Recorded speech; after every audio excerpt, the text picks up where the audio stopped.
236 años del natalicio de Simón Bolívar, uno de los genios de la humanidad. Vamos a profundizar su vida con el académico Claudio Kramer.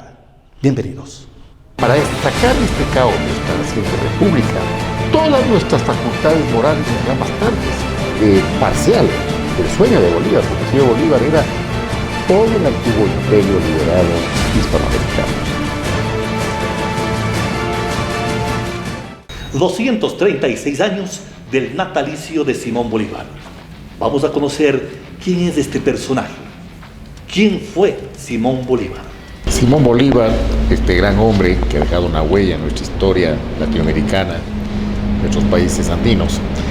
Habría que decir que sus primeros 18 años tiene una educación muy esmerada, con grandes maestros como Simón Rodríguez y el famoso Andrés Bello, una figura intelectual fundamental del siglo XIX hispanoamericano. De ahí él se forma con todas las ideas, la filosofía política de la Ilustración, especialmente vamos a ver en su escrito más adelante, cómo Montesquieu, como Rousseau, Voltaire van a influir en su pensamiento.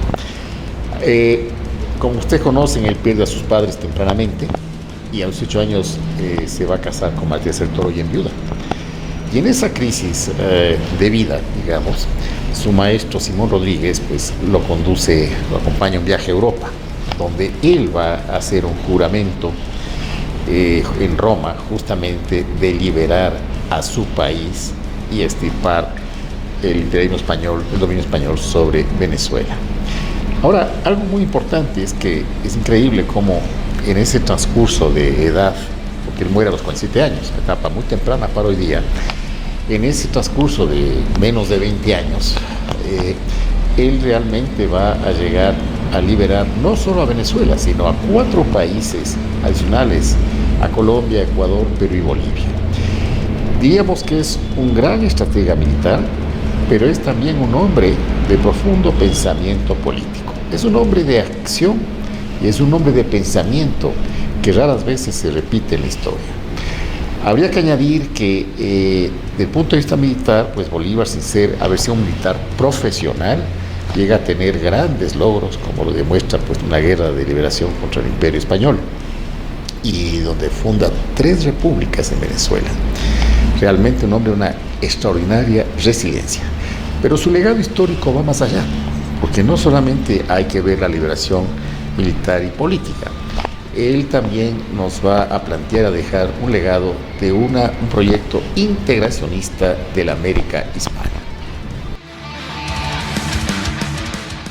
Doctor Kramer, Bolívar independizó, liberó 5 naciones. Cada una tenía su especial, particular estructura social. ¿Cómo él logró interpretar ese anhelo de esos pueblos que también querían ser libres del yugo español? Habría que aumentar, permite, en ese momento estamos hablando de 5 repúblicas en el siglo XIX, pero a partir del siglo XX son 6, que habría que añadir a Panamá también. Bueno, Bolívar, en ese tiempo, hablemos de que Bolívar va a impulsar un discurso integracionista. Acuérdense que había una nación criolla en esa época. Y aunque éramos realmente con una multiculturalidad, y como usted bien dice, cada país no solo cada futuro país, sino cada región, que esto es un tema muy importante, las regiones de estos países tenían su especialidad histórica.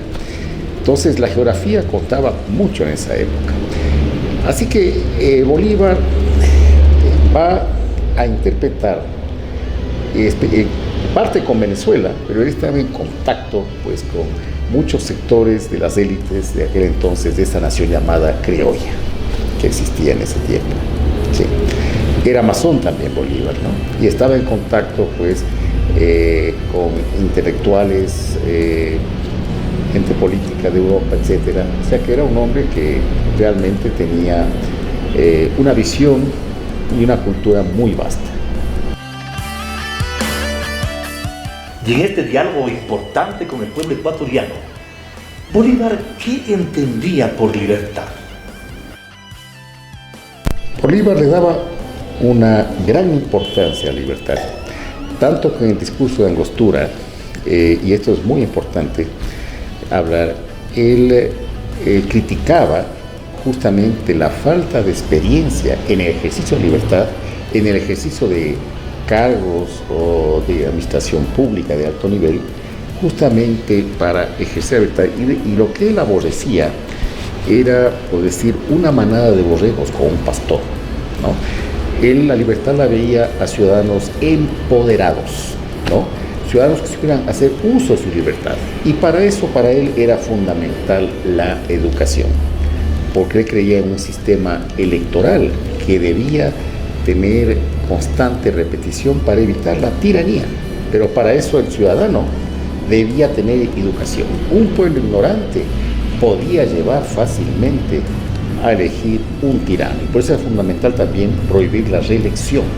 Entonces, él va a dar mucha importancia a que la libertad es un ejercicio de aprendizaje social, de crecimiento, y que justamente admiraba el modelo de Inglaterra, el modelo político, del cual no diría que él va a copiar o imitar, va a tratar de incorporar, de recrear muchos aspectos del sistema político, donde él admiraba porque pensaba que ahí se ejercía una libertad. Entre los grandes aspectos que recoge la historia de la vida de Simón Bolívar es el Congreso de Angostura. ¿Cuál es el legado? ¿Qué mensaje dejó para la posteridad? Mire, él deja quizás su documento de los más profundos, críticos, el 15 de febrero de 1819 en Angostura, que ahora se llama Ciudad Bolívar, en Venezuela. En este documento, esencialmente, él critica la propuesta de constitución de tipo federalista con la que van a hacer Venezuela. Dice que es extremadamente ambiciosa y que no corresponde a la realidad, que es inviable. Y él hace una propuesta alterna de proyecto de constitución y de sistema político que hasta ahora tiene mucha pertinencia, tomando en cuenta que estamos hablando de una persona que está viendo con las categorías la visión histórica del contexto de 1819. Y quisiera saltar algunos puntos que Bolívar va a proponer. El primero comienza con una reflexión que sería desde el punto de vista de la identidad. Dice que el caso nuestro, y con esto se refiere no solo a Venezuela, que esto es aplicable al resto de la Hispanoamérica, el entonces, se refiere que, textualmente leo las palabras porque creo que es importante, dice: no somos europeos, no somos indios, sino una especie media entre los aborígenes y los españoles, americanos por nacimiento y europeos por derecho. Dice que este es nuestro caso, dice, es el más complicado, el más complejo. Hay un tema de identidad donde él ya desde un humanismo hispanoamericano trata de decir, ¿qué somos? Para de ahí partir. Y luego va, utilizando la historia, va a hacer un análisis político de experiencias de grandes ciudades-estado, como en Grecia, como fue el caso de Atenas, el caso de Esparta, el caso del Imperio Romano. Analiza Francia, la Francia, Revolución Francesa, y la Inglaterra del siglo XVIII. Esa Inglaterra que allá a inicio del XIX pues, se ha convertido en una república, una monarquía parlamentaria, pero que obviamente tiene todos los rasgos de una república democrática. Bueno, él admira mucho el modelo inglés. No voy a decir que él va a imitar o pide remedar, no, él lo que pide es recrear, recoger aspectos que son fundamentales. Aquí es donde él hace un paralelo, me refiero con el pensamiento de Montesquieu, el gran teórico, el gran autor del Espíritu de las Leyes, que influyó mucho en Bolívar. Él dice, no copiemos la Constitución de los Estados Unidos, porque sin querer decir que Estados Unidos en ese momento era una sociedad muy desarrollada, con muchas virtudes, pero es diferente a lo que eran los nuevos estados y repúblicas hispanoamericanas. Otro de los aspectos, doctor Kremer, que Bolívar pone de manifiesto a la comunidad americana y quizá mundial, es cuando se refiere a la regulación de poderes. ¿Qué decía él? ¿Cómo veía el poder y cómo éste debía regularse? Mire, él veía que debía haber equilibrio de poderes, que debía haber un balance de pesos y contrapesos. Y creía mucho que el poder judicial obviamente sea autónomo, independiente. El poder ejecutivo debía tener, en el caso venezolano, especialmente entre las repúblicas hispanoamericanas, debía haber un poder central, pero no excesivo. Él no estaba, por eso estaba de acuerdo con el federalismo.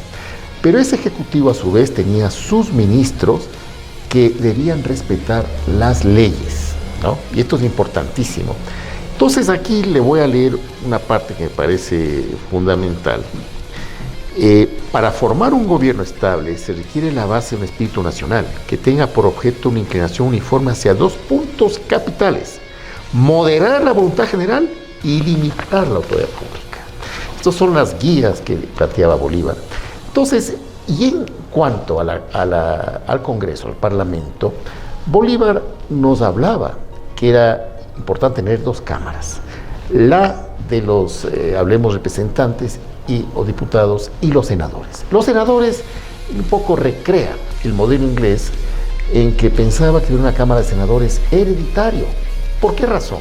No para crear una nueva élite o oligarquía, todo lo contrario. Pensaba él que si era hereditario se podía profesionalizar a estos legisladores porque que estén versados en todo lo que eran las ciencias, las artes y la cultura general para gobernar. Entonces, él realmente nos plantea un poder ejecutivo centralizado, pero no excesivamente, y equilibrado con los otros poderes, ¿no? Habló de un cuarto poder, que es el poder moral. Quería a toda costa evitar el tiranicidio, digamos, de la tiranía y el abuso del poder. Y sobre todo que eso llevara a la corrupción.